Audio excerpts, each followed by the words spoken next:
60 minutes. Win this game for one another. Bon, alors, ça devait arriver. Ah oui, c'est mon moment. Mais très bien. Je laisse Grégory reprendre la tête du classement, attirer l'attention sur lui. T'es trop gentil. Et quand il s'y attendra le moins, hop, je reprendrai la main et je regagnerai le haut du classement. De préférence, juste au Super Bowl. Moi, ça me va très bien. Je me mets dans la position du chasseur maintenant. Ah bien. Voilà. Pourquoi J'ai pas. tenté pendant 14 semaines d'y aller un peu à l'instinct. Ça a marché un moment. Ça marche un peu moins maintenant. Donc, je change de méthode. Puisque la semaine dernière, j'ai fait un vilain 5 quand même. C'est moche. Camille, sur 16, oui, c'est... ouais, ça m'a pas trop plu. Après, il y a eu des surprises. Hein. Oui. Camille a fait 6, Alain a fait 8 et Grégory et Raphaël ont fait 9. Donc, Camille est à 111, Alain est à 114, Raphaël à 115, je suis à 120 et Greg à 122. Il prend 4 points dans la vue en une semaine, ça fait mal, mais c'est comme ça. La partie n'est que relancée. Oui. Bon, on rappelle qu'il y aura beaucoup de points à mettre en jeu pendant les playoffs. De Donc, toute je ne façon, crierai pas victoire trop vite de rien toute n'est façon. joué. Je n'ai que 9 points d'avance sur Camille, rien n'est joué. Je ne veux pas finir dernier. J'en ai marre. Allez, dans la nuit de jeudi à vendredi, à 2h20 du matin, Chicago Bears 6 victoires, 6 défaites. Dallas Cowboys 6 victoires, 6 défaites. C'est marrant, ils ont la même fiche. Alors que c'est la meilleure attaque de la ligue contre une des moins bonnes. Bon, comme quoi. Il y a un grand débat sur Trubisky depuis mardi, non, à cause de Raphaël. Qu'est-ce qu'il a fait encore ? Je sais pas, écoute. Non, bon, à cause de Raphaël, à cause de Alain qui aime bien troller plus que de raison sur Trubisky. Non, très franchement, c'est un match. Alors, c'est un match pour le coup où Dallas, il y a encore quelques semaines, aurait été largement favori. Mais là, Ils sont censés gagner. On est sur deux dynamiques totalement contraires avec une équipe des Cowboys qui est un petit peu en train d'imploser. D'ailleurs, c'est l'équipe contre laquelle Ian Hillary a marqué son touchdown. Ça me revient maintenant. Voilà, ça y est. Et c'est vrai que très franchement, cette équipe de Dallas, un peu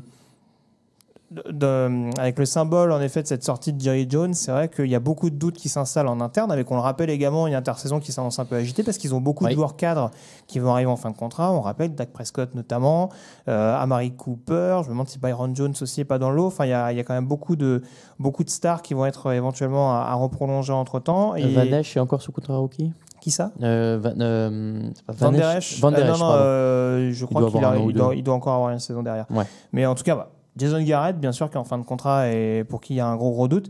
Et puis en face, donc, cette équipe de Chicago qui affronte pas des foudres de guerre, on va pas se mentir. Hein, sur les victoires qu'ils ont ces dernières semaines, il y a déjà 2 fois Détroit sans Matthew Stafford. Donc bon, c'est aussi à relativiser également de ce qu'on a vu la semaine dernière lors de Thanksgiving.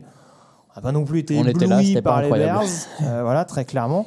Mais c'est un match, encore une fois, où il y a une attaque assez solide de Dallas, un peu moins quand même ces dernières semaines, contre une défense de Chicago qui a l'air quand même de se retrouver un petit peu. C'est ça. Malgré quelques maillons faibles. Coucou Prince Amukamara. Mais c'est vrai que ça peut être un match un peu plus équilibré que ce qu'on pensait. Ça sent un piège quand même pour Dallas, mais ils sont censés gagner. J'aurais quand même tendance à y aller vers Dallas, très clairement. Ouais, le fait en plus d'avoir vu Philadelphie perdre le week-end dernier à Miami, le fait de se dire on est encore toujours dans le coup. Je me dis à un moment donné, je veux bien qu'on ait une fiche négative en NFCS, mais je pense qu'il y a quand même peut-être une équipe qui va commencer à se rebiffer et à y croire. J'irai avec les Cowboys en l'occurrence. Moi aussi. Dimanche à 19h, Atlanta Falcons, 3 victoires, 9 défaites contre les Carolina Panthers, 5 victoires, 7 défaites. Nouveau coach du coup pour les Panthers qui ont viré Ron Rivera. Le timing est un peu étrange, mais bon, pourquoi pas. D'autant que c'est bizarre, depuis, ils sont très abondants de bienveillance sur les réseaux sociaux. Merci pour tout. C'est un meilleur coach. Non, mais du coup, bon, c'est un coach qui a passé 9 ans chez eux. Après, qui leur a fait quasi leur meilleur parcours. Oui. Bon, après, ce qu'il avait 3 fait. victoires NFC Sud, un Super Bowl joué. Oui, perdu, avec John Fox, ils avaient atteint aussi le Super Bowl. Non, mais je vois ce que tu veux dire. Oui, il y a encore une fois, je suis pas contre le côté. Je trouve que au niveau de la manière, bon, voilà, c'est une bonne chose qu'ils aient pas été spécialement ingrats. Après, niveau timing, ils peuvent se dire éventuellement, tiens, Perry Fewell, c'est un coach assez intéressant. Il a déjà été coach intérimaire, je crois, Buffalo. Il avait perdu face aux Falcons d'ailleurs. D'accord, écoute, je connaissais pas cette stat, mais il me semble qu'il avait remplacé Dick Joran il y a quelques années à Buffalo pendant un léger temps, donc ça reste un coach assez réputé en NFL. Ce ne sera pas la solution à long terme selon moi du côté de Carolina, mais ça n'empêche pas la direction des Panthers de voir éventuellement ce que ça donne. Ça tombe bien, ils affrontent Atlanta où en ce moment on est de nouveau en roue libre. Et où Dan Quinn va bientôt pouvoir dire bonjour à Ron Rivera. Ils se sont fait écraser la dernière fois qu'ils sont joués quand même les Panthers par les Falcons. Ouais. C'était il y a 3 semaines, je crois. C'est ça. Et il y avait eu un 30-3 ou dans ces eaux-là, 29-3, je crois. Oui. J'ai regardé tout à l'heure, mais enfin voilà. Le fait est que même si c'est la roue libre du côté d'Atlanta, il y a quand même un petit peu plus d'arguments en leur faveur. Le fait est que moi, maintenant, je suis en chasseur, donc je veux pronostiquer les Panthers puisque tu me pronostiqueras sûrement pas les Falcons. Non, et puis alors, moi j'attends de voir un petit peu s'il y a un moment sur ce d'orgueil du côté des Panthers. Il y a pas mal de blessés offensivement du côté d'Atlanta et je pense que la première mission de Sewell, ça va être de resolidifier un petit peu cette défense. On avait parlé mardi notamment du run-stop qui était vraiment défectueux. Et je pense que si déjà cette défense a un peu plus d'envergure, retrouve le niveau qu'elle avait depuis le début de la saison, ça peut déjà être un peu plus compliqué pour Atlanta. C'est un duel de division dans la NFC Sud où c'est assez serré à ce niveau-là souvent. Donc bon, rien n'est C'est un duel de top 10 de la draft. Ouais, c'est ça. On établit les positions. 10, avoir top 5 pour Atlanta. Ils peuvent peut-être sortir du top 10, les Panthers, si Carolina gagne, moi ça m'arrangera aussi. Bah, tiens, en parlant de la NFC Sud, Tampa Bay Buccaneers, 5 victoires. Pardon, tu prends les Panthers. Je te confirme. Moi aussi. Tampa Bay Buccaneers, 5 victoires, 7 défaites. Indianapolis Colts, 6 victoires, 5 défaites. Alors celui-ci n'est pas évident à pronostiquer. Je crois qu'ils sont à 6-6, les Colts. J'ai mis 6-5 et c'est effectivement étonnant parce qu'il me manquerait un match. Du coup, ça doit être 6-6. Oui, mais c'est pas très grave. Mais de toute façon, ils sont pas en négatif. Ils sont pas en négatif. Pas évident donc, parce qu'il y a beaucoup de répondants en attaque comme en défense pour Tampa, mais tout dépend un peu toujours des bêtises éventuelles de Jameis Winston. À savoir qu'Arians n'a jamais perdu face à Indianapolis, là où il a été head coach, souviens-toi, de substitution de Chuck Pagano en 2012. Tout à fait. Bon voilà, je me demande surtout si Marlon Mack et T.Y. Hilton sont vraiment à 100%, ce qui pourrait vraiment pencher en faveur des Colts. C'est sûr qu'il y a ces interrogations au niveau des joueurs offensifs, notamment d'Indianapolis depuis plusieurs semaines maintenant. Ça leur a quand même été préjudiciable sur le long terme le week-end dernier contre Tennessee. Maintenant, moi, je vais le dire tout de suite, ce qui m'a amené à aller vers Indianapolis, et du coup ce qui t'a amené sûrement à prendre le rôle du chasseur et à jouer la même chose. Non, pour le coup, j'aurais pris les Colts. C'est que malgré tout, en effet, il y a le facteur Jameis Winston, et je pense que Matt Eberflus et cette défense sont capables de le faire déjouer. Il y a des corners, malgré la blessure de Kenny Moore, qui sont capables de couvrir efficacement sur Evans et Godwin, même si c'est pas sacré une mince affaire. Meilleur receveur de touchdown de la ligue, d'ailleurs, Godwin. C'est pas impossible, ouais. Mais c'est vrai que ça rejoint un peu ce que je disais depuis quelques semaines, mais Winston, je crois, en termes de yards, c'est le deuxième le plus productif de la ligue. Et c'est le troisième meilleur lanceur de touchdown. C'est juste que c'est le plus gros lanceur d'interception. C'est ça. 20, il y en a 20 interceptions pour 22 touchdowns. 20 depuis le début de la saison et c'est un petit peu beaucoup. Mais donc je pense que cette équipe des Colts, pour finir mon propos, elle a les moyens de le freiner suffisamment. Après, est-ce que Brissett et l'attaque en règle générale arriveront à marquer suffisamment de points? Je ne suis pas sûr qu'on sera sur un 30-27 ou quelque chose comme ça. Peut-être pas. J'aurais quand même tendance à y aller vers les Colts. Je pense que c'est quand même un poil plus discipliné et dans la course au playoff AFC, c'est possible qu'ils se ressaisissent, mais rien n'est moins sûr. Finalement, la course AFC qui va être un peu serrée. Il y a quelques équipes qui comme vont toujours. La course AFC pour les wildcards ces dernières années, c'est l'éclate. Mais ça montre rarement à 10 victoires. Ça, c'est vrai aussi. New York Jets, 4 victoires, 8 défaites. Miami Dolphins, 3 victoires, 9 défaites. C'est leur deuxième match de l'année. Miami avait gagné le premier 26-18. Et là, ils viennent de battre les Eagles, alors que New York a perdu contre les Bengals, qui n'avaient encore jamais gagné. Donc les dynamiques ne sont pas forcément les mêmes. Miami est en train d'avoir du mieux. Il y a quand même la très bonne défense au sol de New York. Ça joue. Ça peut mettre la pression sur Fitzpatrick. Peut-être pas forcément ce qu'il aime. Ouais, l'infirmerie est un peu pleine quand même du côté des Jets cette semaine. Alors Mosley et Williamson, on ne le découvre pas, mais ouais, c'est sûr que ça impacte quand même un petit peu ce run-stop des Jets. Après, le run-stop des Dolphins, c'est pas terrible non plus. J'en parlais mardi avec un Sanders qui semble être extraordinaire et monté à plus de 80 yards. Il y a moyen pour Livian Bell éventuellement de se mettre en action. Ouais, vraiment. D'avoir un gros match cette année. Voilà, c'est ça, parce qu'on va dire qu'il est utile, mais il ne crève pas forcément l'écran dans cette attaque des Jets. C'est un petit peu ce qui est compliqué, même si bon, il y a toujours ces rumeurs comme quoi Adam Gase on voulait pas, on ne sait pas trop. Donc est-ce que c'est ça qui joue également dans sa sous-utilisation? Bref, j'irai quand même avec les Jets, mais j'ai quand même un peu peur que cette défaite à Cincinnati, surtout de la manière dont ça s'est passé, j'ai un peu peur que ça ait laissé un petit coup derrière la tête des Jets. Je parlais des absents qui sont déjà connus. Il me semble que Jamal Adams s'est pas entraîné non plus. J'ai pas regardé, tiens. Il me semble avoir aperçu que c'était pas encore entraîné cette semaine. Ça veut pas dire qu'il va pas forcément jouer contre Miami, mais si lui aussi il est absent, ça peut en effet contre un Ryan Fitzpatrick qui reste sur un match à 4 TD, je crois, contre les Eagles, et avec un Devontae Parker qui était bien chaud bouillant également. Attention, Il y a eu un upset plus ou moins au match aller. On n'est pas à l'abri que les Dolphins empochent également un deuxième match et repassent devant les Jets dans la FC Est. C'est vrai. Après, faisons attention. Alain a pronostiqué les Jets. On sait combien ça lui a porté chance dans le passé. Donc bon, attention. Je joue les Jets aussi, mais là, on se de New York. rapproche de la victoire de Miami. Quand même. New Orleans Saints, 10 victoires de défaite. San Francisco 49ers, 10 victoires de défaite également. C'est une belle affiche aussi, ça en NFC. C'est à 19h aussi, du coup, si je te comprends bien. C'est ça. Hein. C'est comment C'est à 19h toujours à 19h. Là, on est toujours à 19h. Il y a des très très belles affiches. Toi, tu vas pouvoir me dire, tiens, le point commun entre Drew Brees et Jimmy Garoppolo. Si je te dis que toi, tu vas pouvoir me dire, il y a un petit indice. Je sais pas, ils ont été troisième long snapper d'une université. Non, c'est un rapport avec l'université. Ils ont tous les deux été QB à Eastern Illinois. Voilà. Drew Brees. Bah écoute, moi c'est ce qui est marqué là. Ah bon, il est sorti de Purdue. Après, je sais pas s'il est passé par Eastern Illinois à un moment donné, mais c'est possible. C'est les stats que m'ont donné la NFL. Si c'est faux, plaignez-vous à eux. Le père Shanahan aussi avait joué à Eastern Illinois. J'ai oublié son prénom. Mike, avant de se blesser. C'est un peu the place to be en fait. Et Tony Romo aussi. Voilà, vous saurez toute l'histoire des quarterbacks de Eastern Illinois. Sacré match à suivre. Est-ce que New Orleans va résister à la pression défensive des Niners? C'est ma question.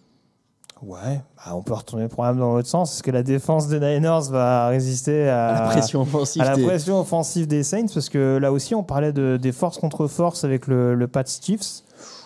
On aurait pu mettre en match de la semaine aussi, celui-là. Oui, bon, on a parlé vous aviez mis en lumière Baltimore, San Francisco la semaine dernière, donc c'est pour ça qu'on a préféré switcher un petit peu aussi. Mais très franchement, l'attaque des Saints contre la défense des Niners, le run stop de New Orleans contre le jeu à la course des Niners. Oui, ça aussi. Voilà, je disais, Taysom Hill, j'adore ce qu'il fait. La semaine dernière, il marque un touchdown, je crois, à la course et à la passe ou à la réception. Enfin, il fait un des deux. Il en met un à la course, c'est sûr. Et il en réceptionne un aussi, il me semble. Enfin voilà, je suis un fan absolu de ce joueur, comme dirait Christian Jean-Pierre. Nous n'avons pas les mêmes goûts. Non, mais en fait, je trouve que ce qu'il apporte. Je respecte le bonhomme. Je trouve que dans une équipe où tu as déjà une tonne de solutions offensives, d'arriver à utiliser un joueur de cette manière avec autant d'adaptabilité, je trouve ça fort. Et du coup, voilà, c'est peut-être un truc qui peut aussi poser quelques problèmes côté défensif chez les Niners. Mais de toute façon, on voit, moi après que j'aime le profil du joueur qui est censé au départ être un quarterback. C'est vrai. Voilà, mais en tout cas, c'est je sais plus comment ils appellent ça, ils appellent ça un espèce de jack. Donc c'est vraiment un mec qui peut sortir n'importe. Jack, c'est Valet, non, dans les cartes. Ouais, je crois, mais je suis nul au jeu de cartes. Ouais, mais ça doit être, c'est un peu passe-partout, quoi. Mais oui, en tout cas, c'est le joueur qui est capable de vraiment dépanner dans n'importe quelle situation. Et là, en l'occurrence, avoir cet atout-là dans la manche du côté de New Orleans contre une défense, encore une fois, des Niners qui va vraiment vouloir se reprendre du match contre Baltimore. Ils perdent quand même de très peu. À mon sens, c'est presque plus l'attaque des Niners qui perd ce match que la défense, parce que la défense, elle a quand même globalement bien contenu Lamar Jackson. Là, il y a quand même un autre exercice en face. Ouais. Il y avait un gros jeu au sol du côté de Baltimore, il va y avoir un gros jeu aérien, et ça va quand même être un peu compliqué. Non plus, hein. Voilà. Et encore une fois, on enchaîne les match-ups, mais Michael Thomas contre Richard Sherman, ça va être quelque chose d'assez excitant à suivre. J'aurais quand même tendance à y aller vers New Orleans, parce que c'est comme souvent du côté des Saints, en saison régulière, c'est pas bien pimpant, ça gagne un petit peu à l'arrache, mais ils accumulent les victoires, et malgré tout, c'est une équipe, il y a de fortes chances puisque je crois qu'ils sont premiers de la NFC à l'heure actuelle, je vais pas dire de bêtises, tant qu'ils sont devant les Seahawks. En tout cas, s'ils gagnent celui-là, ils sont devant. Donc, très clairement, c'est un match où on n'est pas à l'abri en play-off de devoir encore une fois absolument devoir passer par New Orleans pour se qualifier pour le Super Bowl. À New Orleans en plus, donc un terrain qui leur réussit beaucoup. Donc c'est pour ça que j'y vais avec les Saints. Moi aussi. Minnesota Vikings, 8 victoires, 4 défaites. Detroit Lions, 3 victoires, 8 défaites, 1 nul. Les Vikings qui avaient gagné 42-30 plutôt cette saison. A priori, toujours pas d'Adam Thielen du côté de Minnesota, mais bon, finalement, on se rend compte que ça marche. A priori, toujours pas de Matthew Stafford du côté de Détroit. J'allais dire toujours pas de défense non plus du côté de Détroit. Mais voilà, encore une fois, il y a vraiment les armes offensives à Minnesota pour aller marquer suffisamment. Ouais. Camille m'a dit qu'ils allaient à Minneapolis en roue libre là, ce week-end, donc du coup, je pense que. Ah oui. Camille, bien sûr, le sosie de notre Patricia. Oui, ils y vont, puis ils verront bien, quoi. Oui, voilà, écoute. À Minnesota en plus. Ouais. Ils vont prendre, ils vont prendre un petit peu des nouvelles de la météo, tout ça. Non, franchement, blague à part, non, c'est sûr que c'est un match que Détroit est dans un état tellement, enfin, ils sont tellement en train de se déliter ces dernières semaines. Tu le disais, hein, que ce soit en attaque ou en défense, il n'y a pas vraiment un secteur qui reprend le dessus. Ils ont toujours un Kenny Golladay très performant, des jeunes qui arrivent à se sortir un petit peu du lot en défense, mais ça me paraît quand même un peu léger contre une équipe de Minnesota qui n'est pas passé loin, mine de rien, d'épingler les Seahawks le week-end dernier et qui également, un petit peu rattrapé par les Rams derrière, va vouloir vraiment se mettre un petit peu à l'abri dans l'optique des playoffs. Donc ça me paraît compliqué de ne pas mettre les Vikings sur ce match-là. On est d'accord. Houston Texans, 8 victoires, 4 défaites. Denver Broncos, 4 victoires, 8 défaites. Houston qui sort d'une très grosse victoire face aux Patriots et Denver qui sort d'une victoire offerte par les Chargers face aux Chargers. Pour Drew Lock, donc le quarterback des Broncos, ça va pas forcément être une partie de plaisir parce qu'il y a quand même un front seven des Texans qui, bien que privé de quelques noms depuis le début de la saison, reste traditionnellement une valeur sûre. Mais attention, le pass rush fait du bien à Denver aussi et on sait que la ligne offensive des Texans n'est pas forcément un gage de sûreté. Ouais, même si je les trouve quand même un poil plus intéressants ces dernières semaines. Je ne sais pas si Von Miller est de retour parce qu'il me semble qu'il ne jouait pas le week-end dernier contre Los Angeles. Donc, je ne l'ai pas vu en tout cas contre Los Angeles. J'ai un doute. Moi, j'ai peut-être d'anciens souvenirs alors. Mais en tout cas, oui, en son absence, tu te disais forcément une des principales interrogations, ça va être Drew Lock. Et c'est sûr que c'est pas tout à fait la même chose de jouer ton premier match à domicile contre une équipe des Chargers qui est déjà en plein doute. Et que tu connais théoriquement bien. Voilà, et qui reste quand même à un niveau, on va dire, plus ou moins équivalent. Ils avaient déjà battu à Los Angeles un peu plus tôt dans la saison. Oui. Et là, tu te déplaces à Houston, qui est en pleine bourre, en tête de l'AFC Nord, qui vient d'épingler les Pats avec la manière en plus. L'AFC Sud, pardon. Oui. L'AFC Sud et qui vient d'épingler les Pats en plus. Donc, c'est sûr que là, d'un point de vue confiance, je vois mal les Texans se louper sur ce match-là. Ouais, sachant que Tennessee, on l'a dit, est quand même sur un bon rythme. Ils vont les affronter 2 fois en fin de saison régulière. Donc là, tant qu'à accumuler des victoires contre des équipes à leur portée à domicile, j'irais plutôt sur Houston. Largement, moi aussi. Buffalo Bills, 9 victoires, 3 défaites. Baltimore Ravens, 10 victoires, 2 défaites. Ça aussi, c'est un gros choc de tête de l'AFC et toujours à 19h. Décidément, on va se régaler. Sache qu'il y a un record sur ce match. 1407 yards en cumulé pour les 2 quarterbacks, 977 pour Lamar Jackson et 430 pour Josh Allen. C'est un record NFL pour 2 quarterbacks qui sont titulaires au début d'un match. Voilà, c'est beau. Avec 63 yards, Lamar Jackson, il ferait la meilleure saison au sol pour un quarterback de l'histoire, puisque le record, c'est Michael Vick à 1039. J'ai plus tous les chiffres en tête. Quelque chose comme ça, j'ai regardé avant, mais bon, voilà, il faut 63, donc c'est que ça doit être 1039 du coup. Je suis bon en maths. Le fait est que les Bills sont très propres, les Bills sont très solides, ils l'ont montré à de nombreuses reprises cette saison. En défense d'ailleurs, mais là c'est quand même un énorme morceau. L'attaque des Ravens, ça va être une autre partie de rigolade.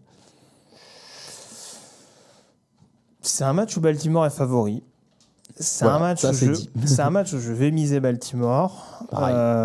Forcément, parce qu'en effet, de ce qu'ils ont montré depuis le début de la saison, il y a forcément plus de références que les Bills. Mais tu l'as dit, et il y a forcément cette question des turnovers. Au Buffalo depuis le début de la saison. Alors, je comparais mardi Josh Allen. Je disais à Alain que c'était un peu le Lamar Jackson du pauvre. J'ai presque envie de dire Josh Allen, c'est un peu le nouveau Alex Smith dans le sens où s'il arrive à limiter ses pertes de balles comme pouvait le faire Alex Smith et les Chiefs notamment à l'époque, cette équipe de Buffalo peut faire douter Baltimore. Je le disais, la défense des Ravens monte en puissance. Va falloir voir si elle est capable de provoquer suffisamment de turnover contre cette attaque de Buffalo qui, sans être extraordinaire, encore une fois, reste assez besogneuse et assez régulière. Voilà, c'est ça, assez disciplinée. Et encore une fois, ça c'est le maître mot du côté de Sean McDermott. Après voilà, très clairement du côté de Buffalo, même si en défense il y a des joueurs assez excitants et assez et surtout assez réactifs, je dirais, des profils type Ed Oliver, Tremaine Edmonds, ce genre de profil-là, même Matt Milano, il me semble qu'il n'est pas blessé, mais c'est des joueurs qui peuvent éventuellement contre le jeu au sol, surtout qu'il me semble que Mark Ingram est un peu touché. Je demande à voir. Honnêtement, je demande à voir. Encore une fois, je ne dis pas que Buffalo va absolument battre Baltimore, mais je pense qu'ils peuvent leur donner du fil à retordre et je serais étonné que ça se joue à 2 ou 3 touchdowns d'écart. Pareil, je vais prendre Baltimore aussi, mais c'est une affiche qui promet également. Cleveland Browns, 5 victoires, 7 défaites. Cincinnati Bengals, 1 victoire, 11 défaites. Bravo Cincinnati. Maintenant, est-ce que la fête est finie ?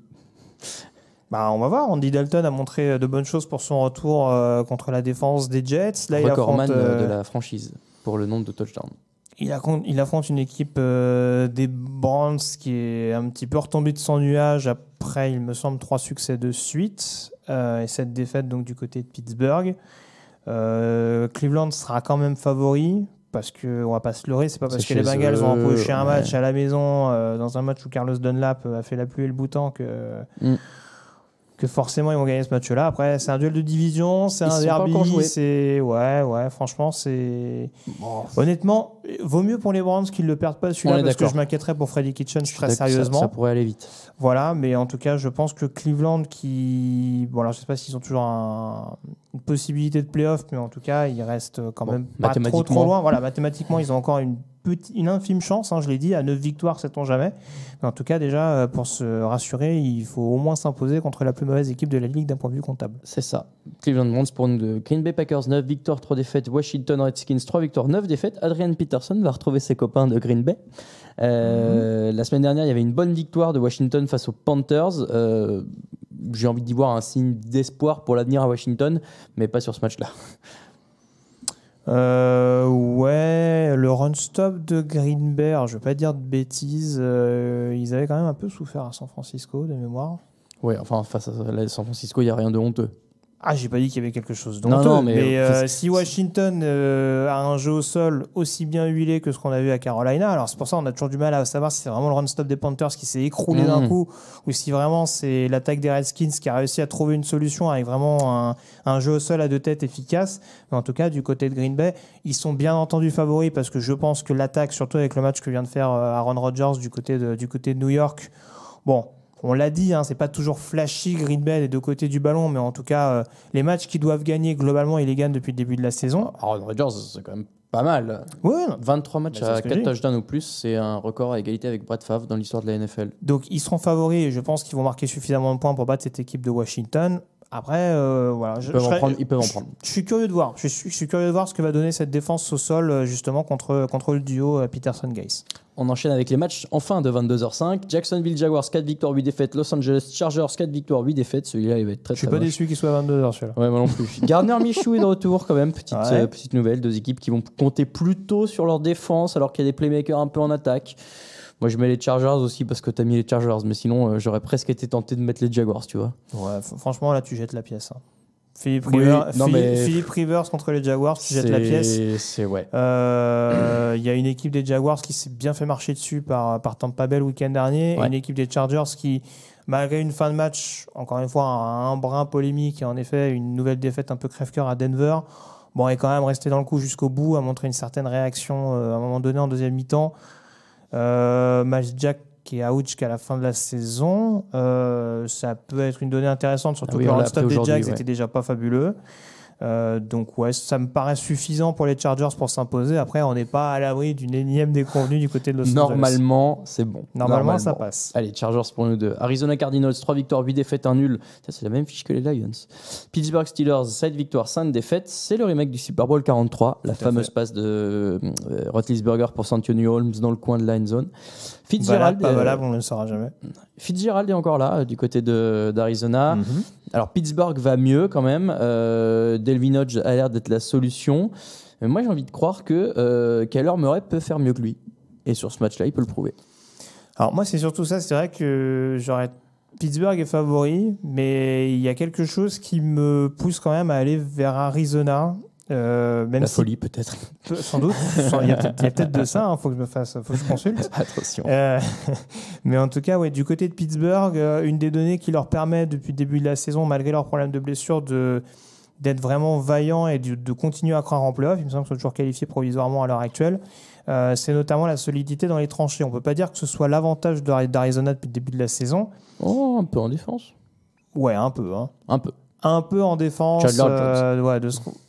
Et puis vraiment, c'est vraiment sur la ligne défensive, c'est déjà un peu plus compliqué pour eux, sachant que Jones est déjà un peu plus excentré. Mais mais très clairement, c'est le match-up qui me fait un peu peur pour les Cardinals. Après, ils sortent quand même d'un match très, très, très compliqué contre les Rams. Ils ont des Steelers qui me semblent un peu plus à leur portée. Je ne sais pas pourquoi, mais ce match-là, encore une fois, j'aurais du mal à l'expliquer de manière vraiment rationnelle. Mais je pense que ça peut être un match qu'Arizona remporte de peu. Ça me va. Et c'est ce qui me pousse à jouer l'upset et à parier sur les Cardinals. Ça me va. J'ai pas dit que du coup on passait au match de 22h25, mais celui-là il est à 22h25. Ouais, enfin, Le suivant aussi. 22h05, 22h25, c'est deuxième quasiment pareil, fenêtre. t'inquiète pas. Oakland Raiders, 6 victoires, 6 défaites. Tennessee Titans, 7 victoires, 5 défaites. Là, c'est notre seul prono différent de la semaine d'ailleurs. Donc, on va suivre ce match avec attention. Moi, je vais attendre un peu avant de m'emballer sur les Titans. J'avoue que le passé m'a prouvé que c'était pas forcément l'équipe la plus sûre. Le duel de running back va être sympa avec Josh Jacobs d'un côté et Derrick Henry de l'autre. Les deux anciens d'Alabama, parce que tu parlais de Bien Fat sûr, Commune parce tout que à je l'heure. connais bien le football universitaire. Le fait est que c'est à Auckland. Il y a un meilleur quarterback du côté de Auckland et du coup. Ça saute pas aux yeux depuis quelques semaines. Hein. Non, mais moi, bref, de toute façon, moi je prends les Raiders. Je pense que c'est là-dessus que je regagne un point. Sans doute. Bah écoute, il y a beaucoup de confrontations cette semaine où il y a quand même des dynamiques assez contraires pour les deux équipes qui s'affrontent. Là, on est quand même un peu dans ce cas, hein, parce que Tennessee, ils doivent être à 4 victoires de 4 suite. victoires d'affilée, ouais. Auckland, c'est pas du tout la même chose. C'est pas 3 ou 4 victoires d'affilée. Il y a eu une victoire un peu à l'arrache contre les Chargers lors d'un récent First Day Night. Il y a eu un bouillon chez les Jets, une défaite assez lourde le week-end dernier à Kansas City. On sent quand même qu'on reste dans une période de transition du côté des Raiders avec beaucoup de rookies intégrés dans cette escouade et sur des matchs aussi coup près, ils ont la possibilité de revenir à hauteur de Tennessee et de continuer de croire aux playoffs. Hein. Encore une fois, ils ont fait une bonne saison depuis le début de l'année, donc c'est pas remettre ça en cause, mais bon, même sur la ligne, il y a les soucis autour de Trent Brown, etc. Enfin, il y a quand même beaucoup de choses qui commencent à me faire un petit peu douter pour les Raiders sur la fin de saison. Donc c'est pour ça que je préfère quand même miser sur la valeur sûre actuelle, et du coup miser sur les Titans. Très bien. New England Patriots, 10 victoires, 2 défaites. Kansas City Chiefs, 8 victoires, 4 défaites. On en a parlé tout à l'heure en intro. On prend tous les deux les Patriots. Dans la nuit de dimanche à lundi, le Sunday Night Football à 2h20 du matin, c'est Los Angeles Rams à 7 victoires, 5 défaites contre les Seattle Seahawks à 10 victoires et 2 défaites. Là, alors les Rams se sont un peu refait à la cerise la semaine dernière, tu as dit, face aux Cardinals. Maintenant, Seattle a l'air hyper fort en ce moment. Est-ce que Wilson est toujours MVP incontestable selon toi ? À mon sens, il est passé derrière Jackson. Mais je suis assez d'accord. Ça se joue pas à énormément de choses. Il y a un petit trio, Jackson, Wilson, Watson, je pense, qui se dégage un petit peu pour le titre de MVP. Mais Wilson reste quand même en bonne position vu ce que jouent les Seahawks depuis le début de la saison. Watson, tu le mets dedans ? Ouais, avec la victoire sur les Pats. Les Seahawks avaient gagné d'un petit point début octobre, 30-29. Il y a un duel de défenseurs sympa à suivre aussi à distance, évidemment. C'est Clowney contre Donald. À chaque fois, les duels à distance, c'est plutôt des mecs du même poste, voir qui fait le meilleur match plutôt que des affrontements directs. Tu vas aller voir à la fin du match et tu fais putain, mais par rapport à lui, t'étais un bidon, t'étais une pipe. Ouais, c'est plutôt ça. L'attaque de Seattle a l'air très très solide. Oui, les Rams vont mieux, mais je pense peut-être pas suffisamment pour contenir tout ça. Ouais, c'est ça, tu le disais, il y a eu ce First Day Night en effet où ça s'est vraiment joué à des détails. Entre-temps, Los Angeles a clairement connu un coup de mou. Et même si en effet Jared Goff s'est refait la cerise contre Arizona, alors on va voir si vraiment ça a vraiment reboosté toute cette attaque de Los Angeles. Oui, mais c'est pas impossible. J'en parlais contre Minnesota, même si paradoxalement Seattle prend 30 points contre les Vikings. Il y a eu quand même, je trouve, il y a cette tendance en ce moment du côté de la défense à réussir, je vais y arriver, à provoquer des turnovers quand il faut.